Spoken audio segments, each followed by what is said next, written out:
दोस्तों, मैं बात कर रही हूँ रेशमा खान की। मैं एक्सप्लोर करना पसंद करती हूँ, रिसर्च करना पसंद करती हूँ। तो किस तरह की एजुकेशन ज़रूरी है? उसके बाद एक क्वेश्चन मार्क आ जाता है। आप खुद सोचिए कि जो जंगे लीडर्स लड़ रहे हैं। मेरे पापा का इंतकाल हो गया था 2021 में। हर किसी के हाथ में AI है, ChatGPT हर कोई यूज़ करना जानता है। तो आपको क्या लगता है कि एक मुस्लिम वुमेन के लिए सबसे बड़ा चैलेंज क्या होता है? तो जो पूरा यूनिवर्स है, आउटसाइड यूनिवर्स जो बहुत है, बड़ा है। क्या चीज़ प्रोपेगेंडा है और क्या चीज़ एक्चुअली ट्रू है, बस वहाँ पे एग्जिस्ट भी कर रहे हो तो इट्स हर्टफुल टू पीपल। तहज्जुद का वक्त होता है क्योंकि हम उस टाइम पर बहुत ज़्यादा अलोन होते हैं और जो हमारी वाइब्रेशंस होती हैं वो बिल्कुल अलग होती हैं। महीनों तक इस किताब से गेट ओवर नहीं कर पाई थी क्योंकि कैसे आपने इतनी कम उम्र में एक्सपीरियंस किया सब कुछ? हमारी सोसाइटी में बहुत तरीके के ऐसे लोग हैं जो हाफ नॉलेज को हेट की टूल की तरफ से यूज़ करते हैं। मेरे ख्याल से फिर जो लोग आपको क्रिटिसाइज करते हैं तो आप उनसे घबराती नहीं होंगी। आपको जो मैं सोचती हूँ वो हमेशा सही नहीं हो सकता। मेरे लिए तो आसान चीज़ है ये क्योंकि मैं इस्लाम को फॉलो करती हूँ। कंस्ट्रक्टिव क्रिटिसिज्म हमेशा ज़रूरी होता है। बहुत ही अच्छी कन्वर्सेशन थी। हाँ, थैंक यू सो मच। आदाब दोस्तों, मैं हूँ सबा पाशा और आप देख रहे हैं द स्टाइलर्स पॉडकास्ट। ये है हमारे पॉडकास्ट का 11वां एपिसोड। दोस्तों, अगर आपको हमारा काम पसंद आता है तो आप हमारे चैनल को ज़रूर सब्सक्राइब कीजिए और नीचे दिए गए ज्वाइन के बटन पर जाकर आप हमें सपोर्ट भी कर सकते हैं। दोस्तों, आज हमारे साथ हैं एक ऐसी मेहमान जो यूथ और जेंजीज के फेस को बहुत अच्छे से रिप्रेजेंट कर रही हैं। आप सोशल मीडिया पे बहुत खुलकर अपने व्यूज़ को रखती हैं और लोगों को मोटिवेट करने का काम करती हैं। जी हाँ दोस्तों, मैं बात कर रही हूँ रेशमा खान की। तो रेशमा, आपका हमारे पॉडकास्ट में बहुत बहुत इस्तकबाल। कैसी हैं आप? अल्हम्दुलिल्लाह, बहुत बढ़िया। रेशमा, मैं आपसे कुछ सवालात पूछूंगी जो खासकर जो हमारी यूथ है उनके पर्सपेक्टिव्स, उनके व्यूज़ को आपके ज़रिए सामने रखे। तो कुछ सवालात मैंने इकट्ठे किए हैं। सबसे पहले मैं आपसे एक सवाल पूछना चाहूँगी जो हमारी ऑडियंस के लिए खास करूँगा कि कौन है रेशमा खान और आपने कैसे अपनी शुरुआत की है? मैं रेशमा एक आम सी लड़की हूँ, कुछ खास नहीं है जो आप हाईलाइट करें, लेकिन मुझे लगता है कि आम होना एक बहुत अपने आप में ही एक अलग बात है। Ordinary is extra ordinary. Very good. या तो मैं 20 साल की हूँ, 21 की होने वाली हूँ और मैं अपनी बैचलर्स परस्यू कर रही हूँ। उसके साथ साथ हिस्ट्री और geopolitics has always been my interest. तो उसके साथ साथ मैंने बहुत सारी किताबें पढ़ी हैं। बचपन से मैं किताबों के बीच ही रही हूँ, तो किताबें एक तरीके से मेरी सबसे करीबी दोस्त रही हैं हमेशा से। सोर्स ऑफ नॉलेज होती है किताबें। नॉलेज। और उन किताबों से ही मैंने रिसर्च करना सीखा, पर्सपेक्टिव्स को समझना सीखा, क्योंकि ऐसे कोई भी मसले नहीं हैं जिनके बारे में पहले से बात ना हो रखी हो। इन चीज़ों की वजह से मुझे हिस्ट्री में और इंटरेस्ट मिले और पर्सपेक्टिव समझ में आए। तो बस I just like to explore. I am an explorer, as my Instagram handle also says. मैं एक्सप्लोर करना पसंद करती हूँ, रिसर्च करना पसंद करती हूँ और सबको एनकरेज करती हूँ कि वो लोग भी अपने नए नज़रियों को एक्सप्लोर करने की तरीके सीखें और एक बॉक्स के अंदर खुद को बंद ना करें। बिल्कुल। जैसे मैंने भी आपके इंस्टाग्राम वीडियोस देखी, काफ़ी नॉलेजेबल चीज़ें उसके अंदर होती है। मुझे भी कुछ सीखने को मिला आपकी वीडियोस से, माशाल्लाह। रेशमा, जैसे हर इंसान का अपना कुछ ना कुछ नज़रिया होता है, आपका भी कुछ नज़रिया होगा और हर इंसान का मुझे लगता है कि डिफरेंट नज़रिया होता है। आपके नज़रिए ने आपकी लाइफ को कैसे शेप किया? आपकी जो ज़िंदगी है किस चीज़ से ज़्यादा इन्फ्लुएंस हुई? आपके पर्सनल एक्सपीरियंस है या फिर आप जो लोगों को देखती हैं और उनसे सीखती हैं? मतलब कैसे आपने इतनी कम उम्र में एक्सपीरियंस किया सब कुछ? तो ज़िंदगी कभी भी लीनियर नहीं रही है मेरी। एक तरीके से हमेशा कुछ ना कुछ, कोई ना कोई नई चीज़ें होती रही हैं और मुझे लगता है कि सबसे बड़ा रोल मेरे आसपास के लोगों ने प्ले किया है, क्योंकि डीप कन्वर्सेशंस, आपको एक प्रिविलेज होती है डीप कन्वर्सेशंस हो पाना किसी के साथ, और मेरे आसपास हमेशा ऐसे लोग रहे हैं जिनके साथ मैं गहरी बातें, लंबी बातें कर सकती थी। तो उन लंबी बातों के बीच कहीं ना कहीं मुझे ऐसा समझ आया कि जो मैं सोचती हूँ वो हमेशा सही नहीं हो सकता, क्योंकि मेरे फ्रेंड्स ने, मेरे कलीग्स ने, मेरे कज़न्स ने और मेरी फैमिली ने हमेशा मेरे व्यूज़ को चैलेंज किया और मुझे क्वेश्चन किया। तो वहाँ से कहीं ना कहीं मेरी पर्सनालिटी बिल्ड हुई इस तरीके से कि मैं क्वेश्चन करती थी। मैं खुद के बिलीव्स को भी पूरी तरीके से सही नहीं मानती। मुझे लगता है कि क्वेश्चन और क्यूरियोसिटी का स्पेस हमेशा अलाउ करना चाहिए एक इंसान को अपनी लाइफ में। हाँ, वेरी गुड। मेरे ख्याल से फिर जो लोग आपको क्रिटिसाइज करते हैं तो आप उनसे घबराती नहीं होंगी, आपको कंस्ट्रक्टिव क्रिटिसिज्म Exactly. हाँ, कंस्ट्रक्टिव क्रिटिसिज्म हमेशा ज़रूरी होता है और हमेशा से रहा भी है वो।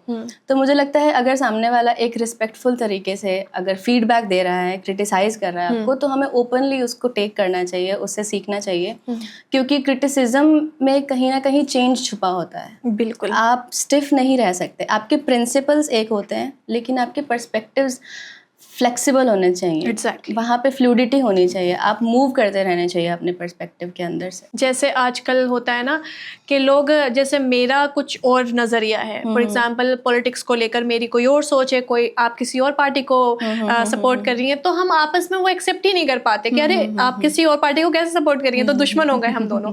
लेकिन लोगों को मुझे ऐसा लगता है कि थोड़ा सा ओपन रहना चाहिए कि दूसरे का नज़रिया दूसरा हो सकता है, दूसरे के नज़रिए को हम पर्सनल ना लें, यही चीज़ ज़रूरी है। हम सारी चीज़ों को पर्सनल लेने लगते हैं और वहीं से हेट क्रिएट होती है। हम पर्सनल क्यों ले रहे हैं? आपकी बिलीफ आपकी जगह सही है, मेरे बिलीफ मेरी जगह सही है, और यहाँ पर दोनों चीज़ें कोएग्जिस्ट कर सकती हैं। बिल्कुल कर सकती हैं। रेशमा, जैसे मैं आपकी बातें सुन रही हूँ, काफ़ी इंटेलेक्चुअल बातें हैं, काफ़ी गहराई से आप बातें कर रही हैं, और आपकी उम्र भी इतनी ज़्यादा नहीं है जहाँ तक आपने बताया। तो आपकी जो ये सोच है, ये कैसे बिल्ड हुई? कोई ऐसा हादसा आपकी ज़िंदगी में हुआ या कुछ ऐसी चीज़ हुई कि आप इतनी ज़्यादा मैच्योर हो गई एकदम? हाँ, हादसे तो बहुत सारे तरीके के हैं। मुझे लगता है सबसे बड़ा हादसा या फिर सबसे बड़ा ब्रेकिंग पॉइंट मेरी लाइफ का 5 साल पहले था, व्हेन आई वाज 15। मेरे पापा का इंतकाल हो गया था 2021 में, कोरोना की वजह से? Corona, it was not corona but उसी सिचुएशन की वजह से कुछ डिफरेंसेस थे वहाँ पर। उस पॉइंट के बाद, उस पॉइंट से पहले तक I was pursuing my studies as a writer. मैं राइटर बनना चाहती थी और राइटिंग मैं करती भी थी, पोइट्रीज़ और ये सारी चीज़ें। मैंने बहुत सारी शॉर्ट स्टोरीज़ लिखी, एंथोलॉजीज़ में अपना वर्क पब्लिश किया, और उन सब के बाद मैं बस एक ब्रेकिंग पॉइंट पर थी। I was about to publish my own poetry book, और उसी पॉइंट पर मेरे पापा का इंतकाल हुआ। तो उसके बाद से सारी चीज़ें बिखर गई, कुछ समझ नहीं आता। मतलब एक सबसे आपके फैमिली का हेड और आपकी लाइफ का मेंटोर जब वो चला जाता है लाइफ से, तो आपको कुछ नहीं समझ आता है कि अब क्या।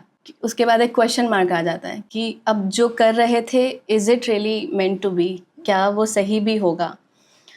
उस रास्ते से आगे बढ़ते हुए, ऑब्वियसली जब मैं अपनी फैमिली में सबसे छोटी हूँ, और तब भी मुझे लगता है कि मैंने इमोशनली सबको ज़्यादा कनेक्ट करके रखने की कोशिश की, क्योंकि बड़े लोगों को बड़े सिबलिंग्स में रिस्पॉन्सिबिलिटी की इमोशन ज़्यादा होती है, लेकिन छोटे लोग वो इमोशंस ज़्यादा कलेक्ट कर पाते हैं अपने अंदर। तो मुझे लगता है कि उसी पॉइंट के बाद मैं इमोशनली और मैच्योर होना शुरू हो गई, कनेक्ट करने लग गई लोगों के साथ, और उसके बाद मेरे अंदर और ज़्यादा एम्पैथी डेवलप हुई। मुझे लगता है empathy is one of the major emotions जो हर इंसान के पास होनी चाहिए, क्योंकि बिना एम्पैथी के इंसान नहीं कहला सकता। कोई भी सिचुएशन हो, किसी भी तरीके की प्रॉब्लम हो, एम्पैथी होना इज़ अ मस्ट। और उसी पॉइंट के बाद से वो एम्पैथी डेवलप हुई। एम्पैथी के बाद उस टाइम के बाद पैलेस्टाइन की चीज़ें देखने को मिली। तब मैं इंस्टाग्राम पर और ज़्यादा एक्टिव हो गई थी। तो मुझे लगा कि लोग इसके बारे में कितने अनअवेयर हैं। ये जेनोसाइड इस वक्त चल रहा है दुनिया में, और मैं लोगों से बात करती थी, किसी को कोई आइडिया नहीं होता था। मेरे आसपास फ्रेंड्स, स्कूल्स में या फिर कहीं पर भी किसी से हम डिस्कस करने की कोशिश करें इस बारे में, तो दे हैव नो आइडिया कि क्या चल रहा है। हम बॉयकॉटिंग की बात करते हैं और उनको पता ही नहीं है कि पैलेस्टाइन में हो क्या रहा है। इन सारी चीज़ों ने मुझे बहुत हद तक मोटिवेट किया कि हमें एक ऐसा प्लेटफॉर्म बिल्ड करना चाहिए जहाँ पे हम आवाज़ उठाएं एम्पैथी के साथ, एक क्वेश्चन के साथ, क्यूरियोसिटी के साथ, कि जो चल रहा है वर्ल्ड ऑर्डर में, वहाँ पर बहुत सारी डिसअरेंजमेंट्स हैं, बहुत सारी करप्शन है, और ऑब्वियसली एक अकेला इंसान उसको ठीक नहीं कर सकता, लेकिन उस पर सवाल करके हम कुछ ना कुछ चेंज तो ला सकते हैं। एक इंसान का मन भी अगर बदलता है उस चीज़ से, तो I think it's worth it. Very good.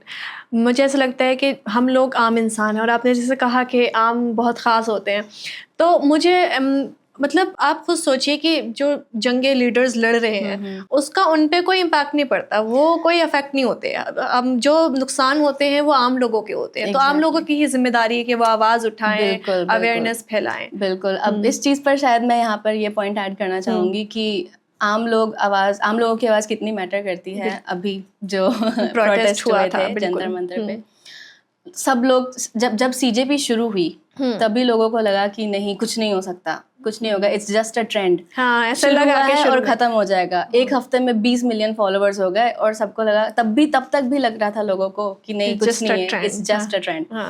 उसके बाद जब अभिजीत दीपके आए, दिल्ली आए, मूवमेंट शुरू हुआ, उस पॉइंट तक भी लोग कह रहे थे कि कुछ नहीं होगा। और इवन जो पॉलिटिक्स में लीडर्स हैं उन्होंने भी यही प्लानिंग्स करी हुई थी। बहुत सारी कंट्रोवर्सीज हैं इस चीज़ को लेकर कि वो चाहते थे कि लोग थक जाएं और चले जाएं। लेकिन फिर सोनम वांगचुक जी ने जब ये सारी चीज़ें करी, अपना हंगर स्ट्राइक किया, तो इतना स्ट्रॉन्ग मूवमेंट क्रिएट हुआ। हज़ारों लाखों लोग आए थे जंतर मंतर पे। I was also part of it. And उस चीज़ के बाद भले ही अभी भी एजुकेशन मिनिस्टर चेंज हुए हैं, तो उसमें हमें कोई मेजर फ़ायदा नज़र आए या ना आए, लेकिन एक ऐसी पार्टी का इंसान, जो ऐसी पार्टी के लीडर जो कहते हैं कि नहीं, हमारी पार्टी में कोई रिज़ाइन नहीं करता, उस पार्टी से अगर मतलब एक सोच बदली, एक जो जिद थी वो टूटी, तो काफ़ी चेंज हुआ इस चीज़ से। तो लोग आवाज़ उठाते हैं तो आवाज़ सुनी जाती है। क्वेश्चन करना इज अ मस्ट। बिल्कुल। जैसे आप बहुत सारी किताबें पढ़ती हैं, आपको बहुत नॉलेज है, जाहिर सी बात है कि जो इंसान किताबें पढ़ता है तो वो इमेजिन करता है, इमेजिनेशन पावर उनकी बहुत स्ट्रांग होती है। तो आपको क्या लगता है कि लोग नॉलेज गेन करने की कोशिश करते हैं, लाइक नॉलेज ढूंढते हैं, या फिर वो जो उनके एग्जिस्टिंग बिलीव्स हैं ऑलरेडी, जो उनके पास कुछ बिलीव्स रहे होंगे, उनको ही वैलिडेट करने की कोशिश करते हैं? What do you think? पहले जब मैं बहुत छोटी थी, उस वक्त पर जब डिजिटल एरा शुरू नहीं हुआ था, तब मुझे लगता है तब क्यूरियोसिटी ज़्यादा हुआ करती थी लोगों के अंदर। तब लोग खोजते थे। तब हम बचपन में बाल हंस, चंपक, नंदन जैसी मैगजीन्स लेके पढ़ा करते थे, कहानियाँ पढ़ते थे उसमें। तो वहाँ से क्यूरियोसिटी और क्वेश्चंस जनरेट होते थे, नए नए, दुनिया में क्या हो रहा है, करंट अफेयर्स पढ़ते थे हम। लेकिन उस टाइम पर वो चीज़ थी कि हाँ, हम नॉलेज गेन करने के लिए पढ़ रहे हैं। लेकिन जैसे ही डिजिटल एरा शुरू हुआ है, हर किसी के हाथ में एआई है, चैट जीपीटी हर कोई यूज़ करना जानता है। तो इस पॉइंट पर ऐसा मुझे फील होता है कि हर इंसान को लगता है कि उसे सब कुछ पता है। लोग नॉलेज गेन या सीख नहीं करना चाहते। उनको लगता है कि जो उन्हें पता है वही सही है। और चैट जीपीटी जैसे एआई मॉडल्स वैलिडेटिंग मॉडल्स ही होते हैं। वो आपके आइडियाज़ को और वैलिडेट करेंगे। आप उनको कुछ भी बोल दो, वो आपको नकारते नहीं, you're right। वो आपको नकारेंगे नहीं एकदम। तो इस चीज़ की वजह से लोगों की सोचने की कैपेबिलिटीज कम हो गई हैं, बहुत ज़्यादा कम हो गई हैं। और मुझे लगता है किताबें बहुत ज़रूरी हैं इस वक्त पर पढ़ना। बहुत, आप हिस्ट्री पढ़ो, आप नॉवेल्स पढ़ सकते हो, नॉवेल से भी इमेजिनेशंस बढ़ती हैं। लेकिन अगर आप हिस्ट्री और जियोपॉलिटिक्स और करंट अफेयर्स के बारे में चैट जीपीटी से पूछते हो, तो वो आपके बिलीव्स को ही बस कुछ पॉइंट्स आ जाएंगे, तो आप उसको किस तरह से, क्या कॉन्टेक्स्ट आप निकालते हैं, तो वो आप वैलिडेट हो जाओगे। उसके बाद आपको एवरी अदर ओपिनियन लगेगा कि नहीं, ये तो बकवास है, मैं तो सुन ही नहीं सकती है। और इसी चीज़ की वजह से लोगों के अंदर वो जिद पैदा हो जाती है, हेट, नफरत आती है। इसी वजह से आप ऐसा कह ही नहीं सकते, मुझे पता है ना, मैंने अपने चैट जीपीटी से पूछा है। एग्जैक्टली। अच्छा, जैसे आपने किताबों की बात की, और मुझे लग रहा है, अंदाजा हो रहा है कि आपने काफ़ी किताबें पढ़ी हैं। 2-3 किताबें आप बता सकती हैं जो आपकी एज के लोग हैं उनके लिए कुछ पढ़ना चाहें तो? मुझे लगता है सबसे पहली रिकमेंडेशन जो मेरी होगी किताबों के लिए, वो होगी द अल्केमिस्ट, पाउलो कोएल्हो की। वो किताब, उस किताब ने, मुझे लगता है मेरा एक ब्रेकिंग पॉइंट था वो, जहाँ पर मैं, जैसे आपने पूछा ना कि मेरी लाइफ में कौन से ऐसे बड़े पॉइंट्स थे, मुझे लगता है कि जब मैंने ये किताब पढ़ के ख़त्म की थी, वो भी एक बहुत बड़ा पॉइंट था मेरे लिए। मैं महीनों तक इस किताब से गेट ओवर नहीं कर पाई थी, क्योंकि जिस तरीके से एक इंसान की विल ने और पैशन ने उसको ड्राइव किया, उसके पूरे लाइफ की चॉइसेस को, वो बहुत ज़्यादा इंस्पायरिंग था मेरे लिए। और उस चीज़ को मैंने भी बहुत तरीक़ों से फॉलो किया। और फिर at the end of the day मुझे भी लगता है कि everything is meant to be. जो आपके लिए लिखा है वो आपको मिल ही जाएगा, कहीं ना कहीं से वो आपकी तरफ रास्ता ढूंढ लेगा। बिल्कुल। तो वो बुक मेरी सबसे पहली रिकमेंडेशन होगी। उसके बाद मुझे लगता है अगर हम इमोशनली पॉलिटिक्स के साथ कनेक्ट होना चाहते हैं, तो अ थाउजेंड स्प्लेंडेड सन्स भी बहुत अच्छी किताब है। और अगर हम मुस्लिमों की बात करते हैं तो the first Muslim, that book is also beautifully written. उसमें हम प्रॉफिट मोहम्मद सल्लल्लाहु अलैहि वसल्लम के साथ ऐसा लगता है कि हम उनके साथ उस लाइफ को नेविगेट कर रहे हैं। बिल्कुल पढ़नी चाहिए वो किताब। उस किताब को बहुत पर्सनली नेविगेट कराया है मोहम्मद सल्लल्लाहु अलैहि वसल्लम के साथ, और that is one of my favourite book. मुझे लगता है कि सीरत और नबवी की जगह अगर हम ये किताब भी पढ़े तो हम बहुत कनेक्ट कर पाएंगे उनसे। बिल्कुल। जैसे आपने कहा कि विल पावर, मैनिफेस्टेशन बहुत स्ट्रॉन्ग होता है। आपने कभी इस चीज़ को एक्सपीरियंस किया है अपनी पर्सनल लाइफ में कि आपने कुछ मैनिफेस्ट किया हो या आपकी इतनी स्ट्रॉन्ग विल पावर रही हो और आपने वो अचीव कर लिया? Same with me. मैं भी हमेशा, हाँ, ऐसा होता है कि हम जो ज़्यादा सोचते हैं, मेरे ख्याल से क्या ये सच ही है कि अल्लाह ताला ने भी जो तहज्जुद का वक्त होता है, क्योंकि हम उस टाइम पर बहुत ज़्यादा अलोन होते हैं और जो हमारी वाइब्रेशंस होती हैं वो बिल्कुल अलग होती हैं, तो वो बोला है कि उस वक्त मैनिफेस्ट करो, दुआएं करो। जब बार बार रिपीट करते हैं हम लोग कोई चीज़, दुआएं करते हैं तो वो चीज़ें सच होने लगती हैं। बिल्कुल ऐसा ही होता है। मेरी लाइफ में अभी मेरे पास जो भी है, मैंने अपनी जो कम्युनिटी बिल्ड की है, मैंने जो भी रिसर्चेस की हैं, इवन जो मैं जिस लेवल तक सोच पाती हूँ इंटेलेक्चुअली, इमोशनली, स्पिरिचुअली, जिस तरीके से कनेक्ट कर पाती हूँ अल्लाह के साथ, वो सारी चीज़ मुझे लगता है कि it's all meant to be, और वो मतलब लिखा ही हुआ है, वो मैनिफेस्ट ही किया है मैंने एक तरीके से। इस वजह से इंसान शुक्र ज़्यादा करता है और सब्र भी उसे रहता है कि जो है तो वो होना है, तो क्यों रोना हमें इतना। अच्छा, एक चीज़ ये है कि जैसे आप कॉन्टेक्स्ट की बात कर रही हैं, तो आपको क्या लगता है व्हाट इज़ कॉन्टेक्स्ट, और लोगों को मतलब बिना नॉलेज के या अगर उनके पास नॉलेज भी है तो कॉन्टेक्स्ट को बिना समझे अगर वो कोई चीज़ करते हैं तो वो मिस इन्फॉर्मेशन में बदल जाती है उनकी नॉलेज, या फिर? बिल्कुल, मुझे देखें, कॉन्टेक्स्ट जो है वो आज के ज़माने में, इवन हर ज़माने में कॉन्टेक्स्ट बहुत ज़रूरी चीज़ है। बिना कॉन्टेक्स्ट के अगर आप कोई आर्टिकल पढ़ते हैं, किसी भी तरीके की नॉलेज गेन करते हैं, वो हाफ नॉलेज से भी ज़्यादा डेंजरस है। Exactly, it's very dangerous. अगर आप हाफ नॉलेज लेते हैं तो आप कहीं ना कहीं आपको पता है कि हाँ ये आधी नॉलेज है और हम बाकी जान लेंगे और हमें पता चल जाएगा, लेकिन विदाउट कंटेक्स्ट अगर आप पूरी नॉलेज भी ले लें तो आप कौन सी बॉक्स में उस पिक्चर को डालेंगे आपको नहीं पता, और वो आपको बहुत तरीके से गुमराह कर सकती है। इवन जब हम कुरान पढ़ते हैं, बिल्कुल, तो कुरान में ऐसे वर्सेस और आया है जो अगर हम विदाउट कंटेक्स्ट समझे तो हम ऐसे सोचेंगे कि कुरान के अंदर ऐसी लाइंस कैसे हो सकती हैं। वो बहुत मतलब आपकी पर्सनल आज के ज़माने की अंडरस्टैंडिंग के हिसाब से आपको वो बहुत कॉन्फ्लिक्टिंग लगेगा। आप ऐसा सोचेंगे कि ऐसी चीज़ें हमारी होली स्क्रिप्चर में कैसे हो सकती है। तो अगर हम स्क्रिप्चर्स को विदाउट कंटेक्स्ट नहीं पढ़ सकते तो आजकल की फास्ट न्यूज़ तो बहुत, हाँ, र्यूमर्स फैलाएगी, दुश्मनी पैदा कर देगी लोगों के बीच में। और मतलब हाँ, हमारी सोसाइटी में बहुत तरीके के ऐसे लोग हैं जो हाफ नॉलेज को हेट की टूल की तरफ से यूज करते हैं, लोगों के लिए हेट जनरेट। बाज़ दफ़ा किसी की वीडियो उठाई, उसको अलग कॉन्टेक्स्ट में दिखा दिया, फिर उसको बेचारी को, जो भी इंसान होता है, उसको गालियां पड़ती हैं। एग्जैक्टली। और इवन आफ्टर कोई उसके बाद एक्सप्लेनेशन भी दे दे ऐसे हाफ कंटेक्स्ट वाले लोगों को, तो उस एक्सप्लेनेशन को भी हाफ कट करके नेक्स्ट एक्सप्लेनेशन, और वो जहन में बस जाता है लोगों के, क्योंकि जो चीज़ लोग पहले देख लेते हैं उनका उसका शायद इम्पैक्ट ज़्यादा पड़ता है। एग्जैक्टली, ओपिनियन जब जनरेट हो जाता है तो उसको चेंज करना बहुत मुश्किल होता है। इसलिए मैंने कहा कि पर्सपेक्टिव में फ्लूइडिटी बहुत ज़रूरी चीज़ है। बिल्कुल। जैसे हम लोग एजुकेशन को सपोर्ट करते हैं, मैं भी अक्सर बोलती रहती हूँ लोगों से कि एजुकेशन बहुत ज़रूरी है।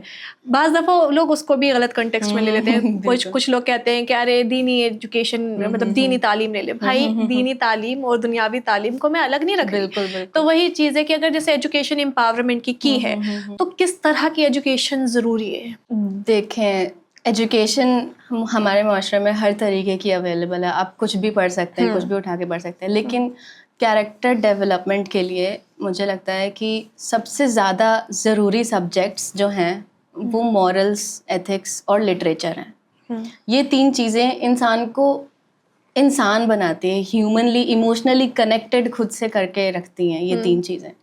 और जब हम मॉरल्स और एथिक्स के बारे में पढ़ते हैं, प्रिंसिपल्स क्रिएट होते हैं हमारे, फिर हम क्रिटिकली सोचना शुरू करते हैं। लिटरेचर जब हम पढ़ते हैं तो हम लोगों के साथ कनेक्ट हो पाते हैं और वहीं से एम्पैथी क्रिएट होती है।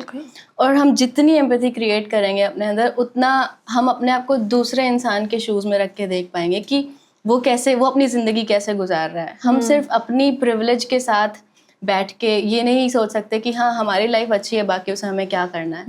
क्योंकि eight the end of the day हम सारी कम्युनिटी को साथ में लेके चलते हैं। कोई भी इंसान अकेले आगे नहीं बढ़ता। मेरे पापा ये कहा करते थे, कोई भी इंसान अकेले अगर आगे बढ़ना चाहता है तो वो बस एक पॉइंट तक आएगा और वो खत्म, सब खत्म। जब हम एक कम्युनिटी को साथ लेकर चलते हैं तो वहाँ से एक लेगेसी क्रिएट होती है, और जब लेगेसी बिल्ड होती है तो आपके जाने के बाद भी वो चीज़ बिल्ड होती रहेगी, वो कम्युनिटीज़ को कनेक्टेड रखेगी। तो उस कम्युनिटी को क्रिएट करने के लिए हमें एम्पैथी बहुत ज़रूरी है। बहुत मैं इस बात पर जितना जोर डालूँ वो कम है कि इंसान के अंदर एम्पैथी होना बहुत ज़रूरी है। जैसे आपने कहा कि इंसान को इंसान बन जाना चाहिए, इतनी एजुकेशन ज़रूरी है। वैसे ही मैं ये सोचती हूँ कि हमेशा मैं बहुत सारी किताबें भी पढ़ लूँ और बहुत सारी चीज़ें ऐसी जान लूँ कि दुनिया की जो राज है ना, जो दुनिया के छुपे हुए राज हैं, उनसे पर्दा उठता है, मुझे उस चीज़ की नॉलेज होती है।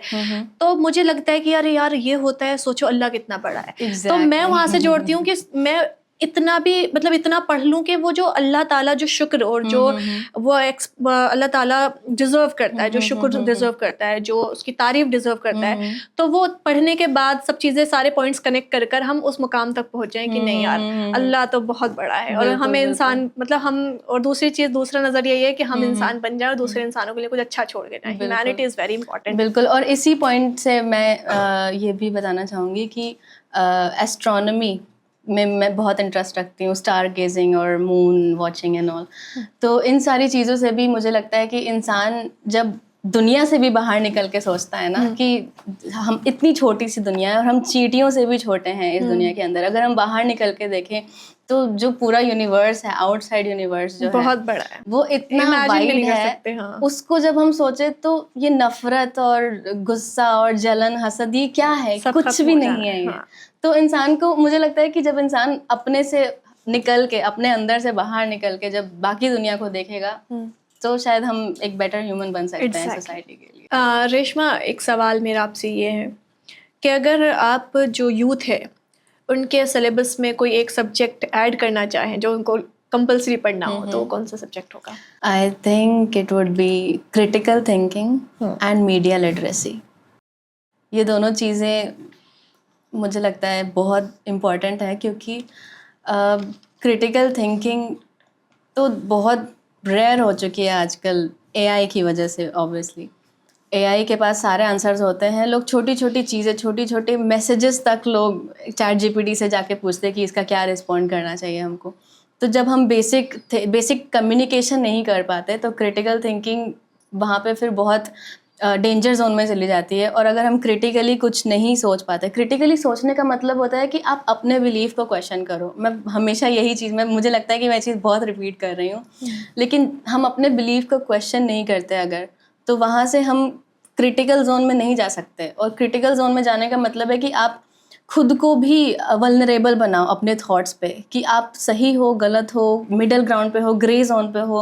बहुत सारे ओपिनियंस होते हैं, बहुत सारे थॉट्स हो सकते हैं। आप किसी एक चीज़ पर इतना स्टिफल्ड नहीं हो सकते कि आप वहाँ से हिलना ही ना चाहो। और मुझे लगता है कि हमारे पिछली जनरेशन्स के लोग ऐसे ही थे, उन लोगों ने एक जगह पे वो ठहरे रहते थे। तो वहाँ से अगर हम क्रिटिकल थिंकिंग बढ़ाते हैं तो मीडिया लिटरेसी उसके साथ ही आ जाती है। क्रिटिकल थिंकिंग के साथ हमारी कम्युनिकेशन अच्छी होती है, कम्युनिकेशन अच्छी होती है तो हम मीडिया में मीडिया लिटरेसी यानी कि क्या चीज़ प्रोपेगेंडा है और क्या चीज़ एक्चुअली ट्रू है, उस चीज़ को क्वेश्चन करने के लिए मीडिया लिटरेसी बहुत ज़रूरी है। बिल्कुल।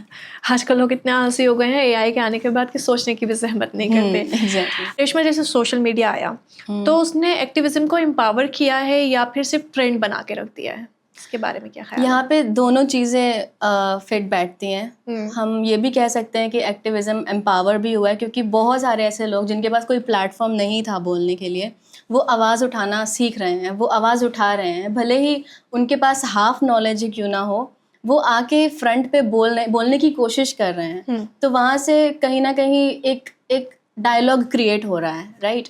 और उसके बाद अगर हम ट्रेंड्स की बात करें तो बिल्कुल जेनजी के लिए हर दूसरी चीज़ ट्रेंड है। इवन जंतर मंतर पे प्रोटेस्ट पे जाना भी एक कूल चीज़ थी।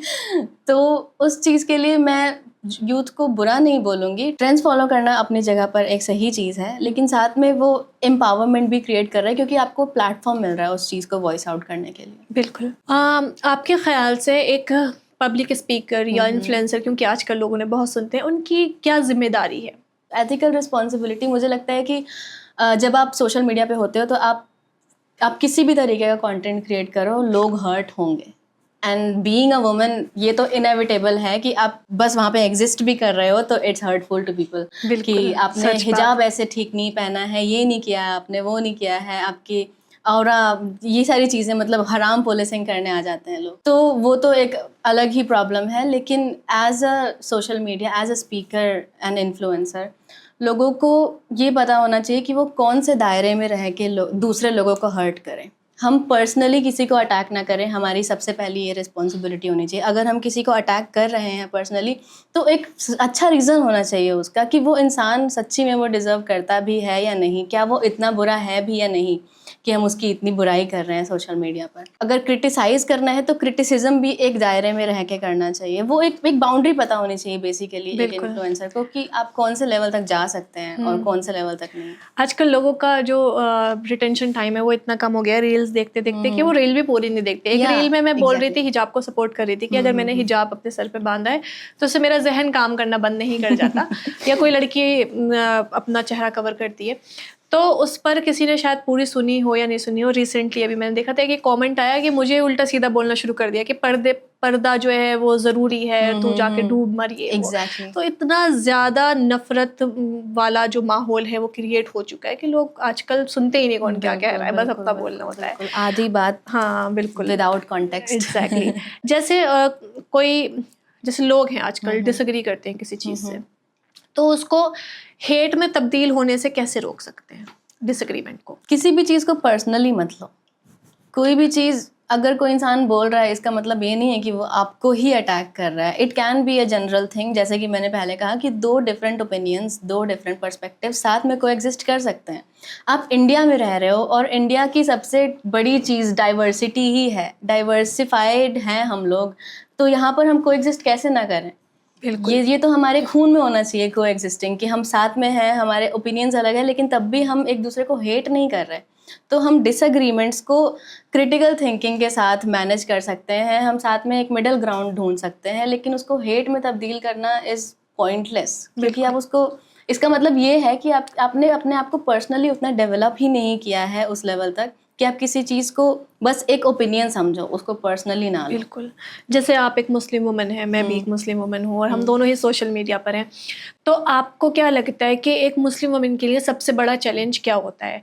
उसका पर्सनल बिलीफ या फिर उसे अपने आप को साबित करना पड़ता है, या लोग उसको कभी कभी बहुत ज़्यादा उसके फेथ को लेकर काफ़ी बोलते हैं, उसी की कम्युनिटी वाले बहुत ज़्यादा बोलने लगते हैं, तो आपको क्या लगता है इस बारे में? यहाँ पर मुस्लिम वुमेन होना ही एक बहुत मुश्किल चीज़ है, पहली चीज़ तो। और दूसरी चीज़, आप अगर रिप्रेजेंट करते हुए द हिजाब अपनी आइडेंटिटी को, तो वो आपको बहुत सारे क्वेश्चंस के साथ गुजारता है। लोग आप पर सवाल करते हैं, अगर आपने हिजाब किया है तो आपने इस तरीके से हिजाब क्यों किया है? अगर आप सोसाइटी में बोल रहे हो तो आपके ओपिनियंस भी क्यों हैं? ओके और उसके बाद जब आप अपने फेथ को भी नेविगेट कर रहे होते हो तो बहुत सारी ऐसे पेट्रियार्कल ओपिनियंस होते हैं जो इस्लाम के कल्चर में घुसा के लोगों ने बहुत बहुत मेडल किया हुआ है असली इस्लाम के साथ। इतना मेडल किया हुआ है कि फेमिनिज्म जैसी आइडियोलॉजीज की ज़रूरत पड़ती है लोगों को, जबकि इस्लाम ने पूरे हुकूकात दिए हुए हैं औरतों को। लेकिन इस्लामिक लोगों ने यानी कि मुस्लिम पीपल ने उस चीज़ को इतना मिस रिप्रेजेंट किया है, मिस यूज़ किया है कि लोगों फिर औरतें फेमिनिज्म की तरफ जाती हैं क्योंकि वो एक बेटर ऑप्शन नज़र आता है इस्लाम से ज़्यादा। जबकि फेमिनिज्म में मेरे ख्याल से कुछ गलत कहता नहीं है। बिल्कुल, इक्वालिटी की अगर बात कर रहे हैं, जस्टिस की बात कर रहे हैं। हाँ बिल्कुल, लेकिन एट द सेम टाइम मुझे लगता है कि मैं टोटली फेमिनिज्म के साथ एग्री नहीं करती, क्योंकि फेमिनिज्म इक्वालिटी की बात करता है लेकिन इस्लाम ने औरत को ऊंचा दर्जा दिया हुआ है। हाँ नहीं, पहले से इतने हुकूक दिए हैं कि आपको कोई ज़रूरत नहीं है कि आप दूसरा कोई ऑप्शन तलाश। लेकिन एट द सेम टाइम हम इस चीज़ को डिनाई नहीं कर सकते कि फेमिनिज्म ने कितनी ऑप्रेस्ड वुमेन को सपोर्ट किया है और उनको एक बेटर लाइफ दी है। बिल्कुल, तो वो चीज़ बिल्कुल है, लेकिन लोगों ने इस्लाम को अगर सही से रिप्रेजेंट किया होता या फिर कल्चर को निकाल के उस चीज़ के साथ सही में आगे बढ़े होते तो शायद हमारे लिए इतना मुश्किल ना नहीं होता। और एक चीज़ ये भी है ना कि मुझे ऐसा लगता है एज अ मुस्लिम वुमन, और मैं ये हिजाब पहनती हूँ, तो दोनों ही कम्युनिटी, जो दोनों ही तबके हैं वो मुझे टारगेट करते हैं। सेम आपके साथ ही होता बिल्कुल होगा। ऐसा ही होता है। अच्छा रेशमा, एक चीज़ ये है कि रिप्रेजेंटेशन और रियल एम्पावरमेंट में क्या फ़र्क होता है, इसमें आपका क्या ख्याल? जब हम किसी चीज़ को रिप्रेजेंट कर रहे होते हैं तो हमारे पास एक रिस्पॉन्सिबिलिटी होती है कि हम कौन से तरीके के लोगों को रिप्रेजेंट कर रहे हैं, और जब उस रिप्रेजेंटेशन में हर तरीके के पॉइंट्स ऐड होने चाहिए कि इस टाइप के भी लोग हैं, इस तरीके के भी लोग हैं, क्योंकि ऑब्वियसली डाइवर्सिटी है यहाँ पे, तो हर तरीके की रिप्रेजेंटेशन होनी चाहिए। बल्कि एम्पावरमेंट यहाँ पर ये डिफरेंस ले आती है कि हम बस एक फोरग्राउंड पे एक वॉइस हैं, हम अपनी वॉइस को वॉइस आउट कर रहे हैं। अब उससे कौन से तरीके के लोग इंस्पायर होते हैं, कौन से तरीके के लोग एम्पावर होते हैं, वो उनकी पर्सनल चॉइस है, लेकिन रिप्रेजेंटेशन में हमारी रिस्पॉन्सिबिलिटी होती है वो। तो अगर आप किसी चीज़ को एक्टिवली रिप्रेजेंट कर रहे हो तो you have two point every single person out कि हम इसको भी रिप्रेजेंट करते हैं, इसको भी, ताकि किसी को हम लेफ्ट आउट ना फील करें। और एम्पावरमेंट में हमें कम्युनिटी या फिर जो लोग हमें फॉलो करते हैं वो एक प्लेस देते हैं, एक प्लेटफॉर्म देते हैं, ताकि हम उनकी आवाज़ को आगे ला सकें। रेशमा, जैसे आपने फेमिनिज्म की बात की है, तो फेमिनिज्म को और इस्लामिक वैल्यूज़ को लोग बहुत अपोजिट समझते हैं। जैसे बाज़ दफ़ा अगर मैं भी एजुकेशन पर या फिर लड़कियों की आज़ादी के ऊपर कुछ बोलती हूँ, तो लोग मुझे पॉइंट आउट करके बोलते हैं कि तुम तो फेमिनिस्ट हो, हालांकि मैं वही बात बोल रही हूँ जो इस्लाम में अलाउड है ऑलरेडी। तो आपको क्या लगता है कि क्या चीज़ है फेमिनिज्म और क्या चीज़ है इस्लामिक फेमिनिज्म, एक तरह से कह सकते हैं? फेमिनिज्म, देखिए फेमिनिज्म जो है वो बहुत लंबा स्पेक्ट्रम है ये एक, जिसमें हम कोई एक चीज़ पॉइंट आउट करके नहीं कह सकते कि हाँ यही फेमिनिज्म है या फिर यही फेमिनिज्म है। फेमिनिज्म जब शुरू हुआ था उसके बाद से अभी तक बहुत तरीके के डिफरेंसेस आए हैं, इसमें बहुत डिफरेंट आइडियोलॉजीज जुड़ी हैं। बल्कि फेमिनिज्म बहुत टॉक्सिक हो गया आजकल के टाइम पर, क्योंकि उसमें कैपिटलिज्म, कंज्यूमरिज्म और बहुत सारी चीज़ों को घुसा दिया गया है। इट मीन्स हम न्यूडिटी सेल कर रहे हैं आज के टाइम पर सोशल मीडिया पर इन द नेम ऑफ फेमिनिज्म। वही चीज़ लोग अपोज करते हैं। बिल्कुल। तो यू हैव योर चॉइस, आप कुछ भी पहनो, लेकिन अगर हमारे पास भी वो चॉइस है as an Islamic person, as a Muslim women, हमारे पास भी वो चॉइस है। आप हमें ये नहीं कह सकते कि हम ऑप्रेस्ड हैं in the name of feminism. बिल्कुल, वो चीज़ टॉक्सिक है। If you have the choice, we also have the choice, we can also do what we want, अपनी मर्जी से कर रहे हैं, वही चीज़ है। बिल्कुल। तो इस्लामिक फेमिनिज्म और जो मॉडर्न फेमिनिज्म है, इसमें डिफरेंस वो टॉक्सिसिटी ही पैदा करती है। अगर वो टॉक्सिक चीज़ ना होती फेमिनिज्म के अंदर, तो मुझे लगता है कि हम फेमिनिज्म को भी ओपनली कह सकते थे कि हाँ हाँ ये सही है। लेकिन बेसिक कोर पॉइंट पर फेमिनिज्म और इस्लामिक फेमिनिज्म कंपैटिबल नहीं है एक दूसरे से। बिल्कुल। आपको क्या लगता है कि हमारे लिए, मतलब जो हमारे बारे में, मुस्लिम वुमेन के, जो जितनी भी मुस्लिम वुमेन हैं, उनके बारे में क्या मिसकंसेप्शन है जो लोगों के दिमाग में रहता है? कि हम ऑप्रेस्ड हैं। अच्छा, लोगों को लगता है कि हम लोग लड़कियों को पढ़ाते नहीं हैं, जबकि मैंने इस चीज़ को चीख चीख के पहले भी कहा है कि नहीं, ऐसा बिल्कुल नहीं है। हमारा सबसे पहला जो हक है और जिम्मेदारी है वो सिर्फ पढ़ाई लोग है। ये भी नहीं जानते कि दुनिया की पहली यूनिवर्सिटी एक मुस्लिम वुमेन ने क्रिएट करी थी, फातिमा नाम। बिल्कुल, फातिमा अल-फहरी जी।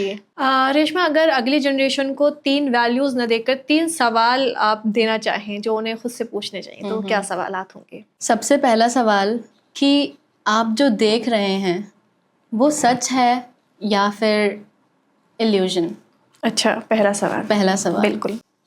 क्योंकि आजकल के ज़माने में एआई की चीज़ों पर यकीन, मतलब हम भी इतने इम्यून थे अभी इस पॉइंट तक कि हमें समझ आ जाता था कि ये एआई है, लेकिन अब एआई इतना ज़्यादा पीक पर जा चुका है कि शायद एक पॉइंट पर हम भी नहीं समझ पाते कि ये सच में एआई था। मेरी मम्मी को तो लगता है कि जो भी चीज़ें हैं, जो भी एआई से बनी हुई होती है, अरे ये हो रहा है, मैंने कहा नहीं मम्मा, दिस इज एआई। एग्जैक्टली।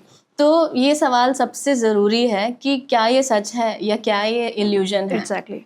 पहला सवाल। दूसरा सवाल ये कि आप अपनी रिस्पॉन्सिबिलिटी, जो आपकी सोशल रिस्पॉन्सिबिलिटी है, आप उसको किस लेवल तक पूरा कर रहे हो।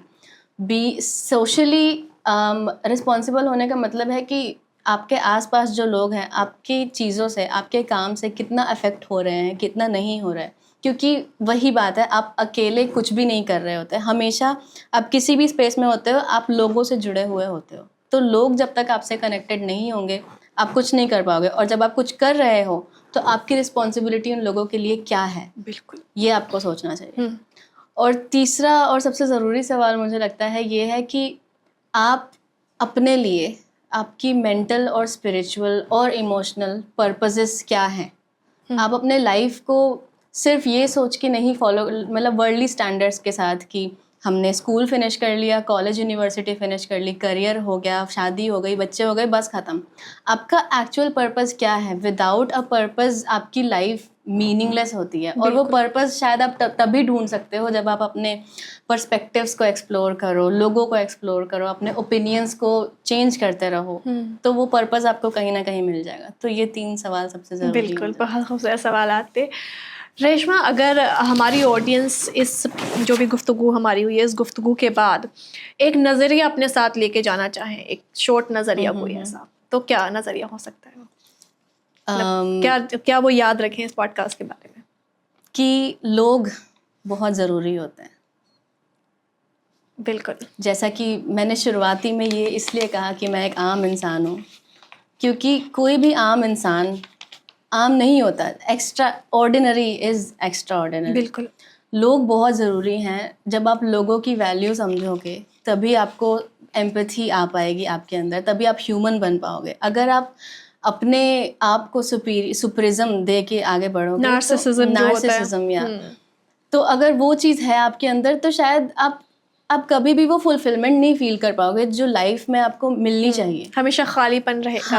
हाँ। और इस तरह से जैसे आपने कहा कि लोग बहुत ज़रूरी हैं, तो एक चीज़ मैं ऐड करना चाहूँगी कि लोग ज़रूरी हैं, उनकी वैल्यू समझिए, उनके साथ मतलब उनसे कुछ सीखिए, लेकिन अगर वो कोई क्रिटिसाइज़ करने आ जाता है, कोई आपको नीचे गिराना आ जाता है, तो फिर लोग इतने भी ज़रूरी नहीं हैं। बिल्कुल वो डिफरेंस क्रिएट होता है वहाँ पे, कि तब भी अगर कोई क्रिटिसाइज कर भी रहा है तो वो आपको किसी ना किसी वे में पुश कर रहा है। अगर वो क्रिटिसिज्म नहीं होगा तो शायद आप उस पॉइंट तक या उस थॉट प्रोसेस तक ना पहुंच पाओ, राइट? तो eight the end of the day हम उन लोगों को अच्छा नहीं बोल रहे, अच्छा या बुरा नहीं बोल रहे, बस लोग ज़रूरी हैं। बिल्कुल।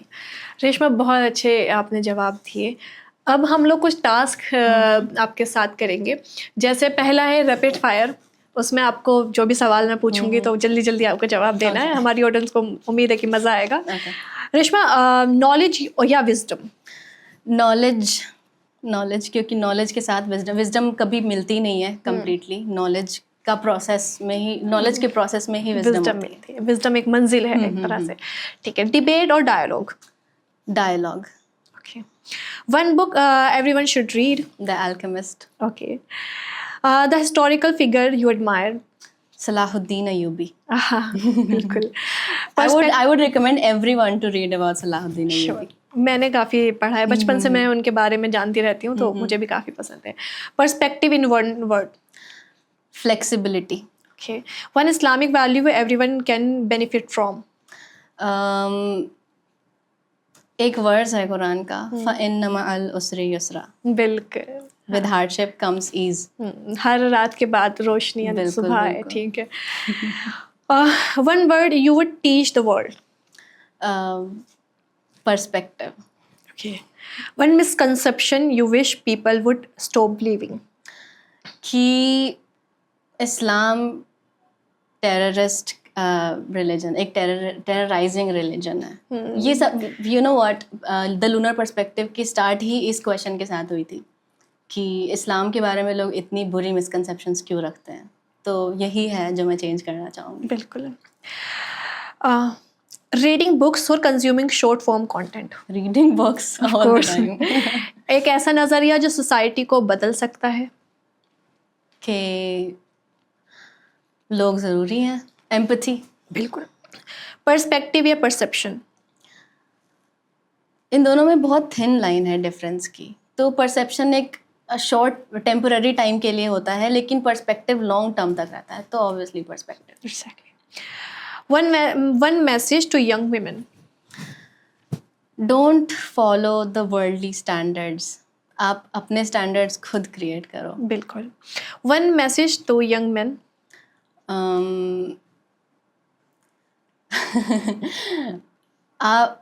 I would say to men,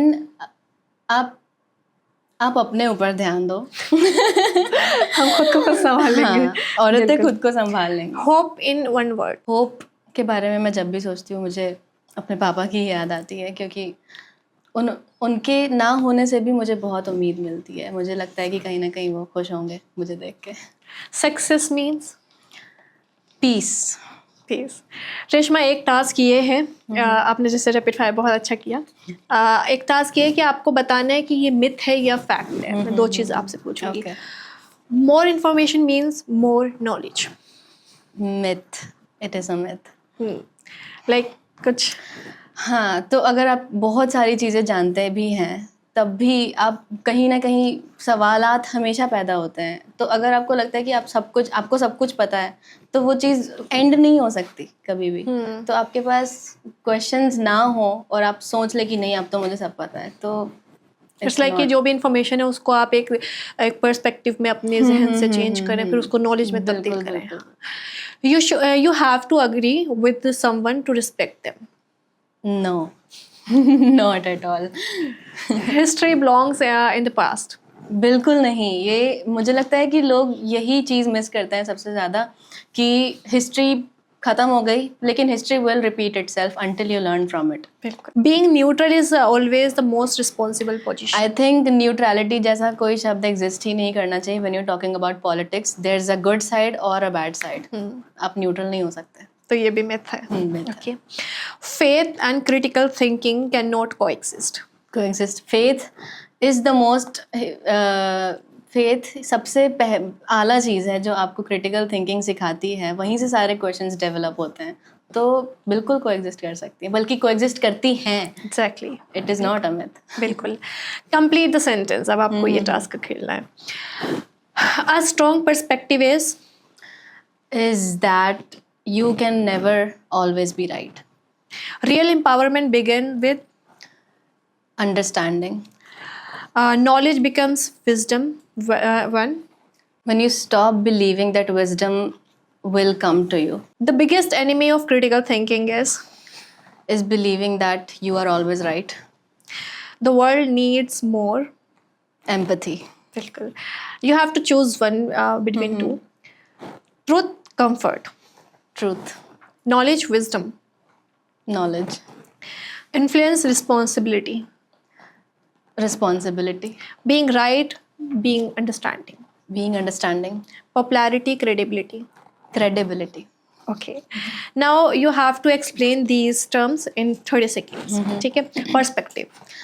Perspective का मतलब है कि आप चीज़ों को अंडरस्टैंड करें हर तरीके से, सारे पहलू समझें। पर्सपेक्टिव का मतलब होता है कि आप कौन सा एंगल से चीज़ों को देख रहे हैं, और एक टॉपिक के हज़ारों एंगल्स बिल्कुल होते हैं, तो आप उन सारे एंगल्स को अंडरस्टैंड करें। बिल्कुल। Critical thinking. क्रिटिकल थिंकिंग मतलब सवाल करना, हर वक्त सवाल करो, हमेशा क्यूरियस रहो और किसी भी पॉइंट पर आके रुको मत। सेटिस्फैक्शन नहीं होनी चाहिए। बिल्कुल। Media literacy. मीडिया लिटरेसी का मतलब है प्रोपेगेंडा को बिलीव ना करना, प्रोपेगेंडा को आइडेंटिफाई करना कि क्या आप जो देख रहे हो वो आपको दिखाया जा रहा है या फिर आप वो सच में वो सही है। तो उस चीज़ में डिफरेंशिएशन मीडिया लिटरेसी। एक चीज़ विल पावर का मतलब है अगर आपको पर्पस पता है अपना, अगर आप समझ चुके हो कि आपको क्या करना है, तो विल पावर उसके साथ आ जाती है। बिल्कुल। Intellectual humility comes with empathy. जब आप एम्पैथेटिक होते हो लोगों के लिए, तो आप इंटेलेक्चुअली उनकी सिचुएशंस को समझ पाते हो और अपने आप को, जैसा मैंने कहा, दूसरों के शूज़ में रख के देखना बहुत ईजी हो जाता है। तो तब आप उस लेवल तक उनकी ट्रेजेक्टरी में जाके सोच सकते हो और वहाँ से ह्यूमिलिटी पैदा होती है। फेथ एंड रीज़न दोनों को एग्जिस्ट करते हैं, साइड बाय साइड चल रहे होते हैं। अगर आप किसी चीज़ पर यकीन करते हो और अगर आपके पास उसका प्रूफ नहीं है, जैसे बहुत सारे ऐसे लोग होते हैं जो आपसे आके पूछते हैं कि इसका तो कोई रीज़न, इसका तो कोई पॉइंट ही नहीं है। If you have a creator, he should also have a creator. कोई एंड नहीं है इस चीज़ का।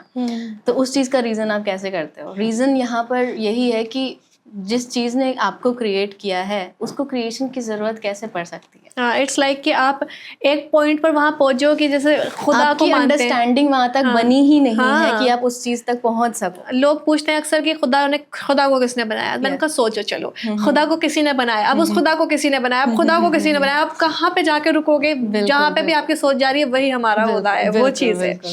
हाँ, advice challenge, next task, to someone who doesn't know what to believe anymore.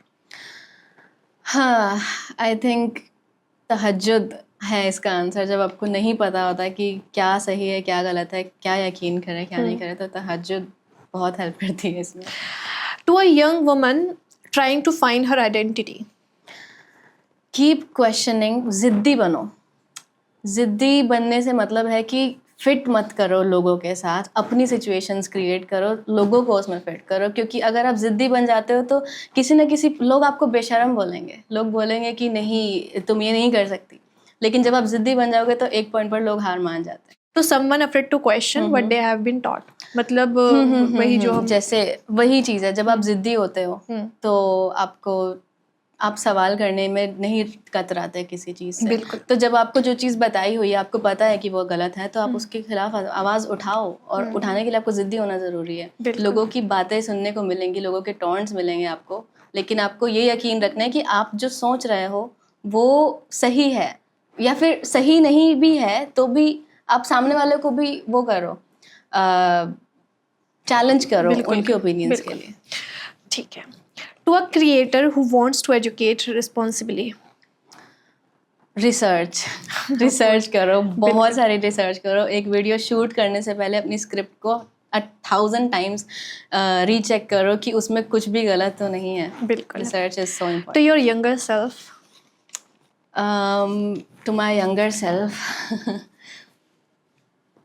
Don't be so hard on yourself. Of course मैं भी यही कहना चाहूँगी शायद, बी डिसिप्लिन। अच्छा, डिसिप्लिन तो मुझे अभी भी डिसिप्लिन की बहुत ज़रूरत है। हाँ बिल्कुल, बहुत अच्छे जवाब आपने दिए, बहुत मज़ा आया मुझे इस कॉन्वर्जेशन में, और बहुत इंटेलेक्चुअल था। मेरे ख्याल से ऑडियंस को भी काफ़ी मज़ा आएगा इंशाल्लाह। अब एक छोटा सा टास्क है, फिर उसके बाद आपकी ज़हमत तमाम। आपको अब मेरी जगह लेनी है, like you have to host this show now. तो अब आप मुझसे कुछ सवालात कीजिए और मैं आपकी गेस्ट रहूँगी वहाँ पर। ओके सबा, मेरे पास भी कुछ सवाल हैं। आपसे बात करके मुझे भी बहुत अच्छा लगा, और मैं ये सोच रही हूँ कि आपने इतने सारे पर्सपेक्टिव्स, जब आप बहुत सारे लोगों से बात करती हैं, बिल्कुल, तो आपको सबसे ज़्यादा अलग क्या लगा उसमें पॉडकास्ट होस्ट करते हुए? समझ गई मैं। जैसे मैं बहुत सारे लोगों से बात करती हूँ तो मुझे ऐसा लगता है कि जो इंसान का नज़रिया होता है ना, तो वो ज़्यादातर उनके एनवायरनमेंट से आता है, जिस भी दायरे में वो रह रहे हैं। तो मुझे ऐसा लगता है कि हर इंसान का अलग अलग दायरा है, तो अलग अलग पर्सपेक्टिव्स हैं, अलग अलग सोच है, किसी का डीएनए सेम नहीं हो सकता दो इंसानों का। तो मुझे मैंने यही चीज़ें नोटिस की, और यही चीज़ें मैं हमेशा मानती हूँ कि अगर दो लोग हैं, अलग अलग सोच है, और बहुत सारे लोग मेरे सोशल मीडिया पे भी आ जाते हैं लड़ने झगड़ने, मैं उनसे कुछ नहीं बोलती, क्योंकि मुझे पता है मेरा अलग पर्सपेक्टिव है, अलग सोच है, उनकी अलग है।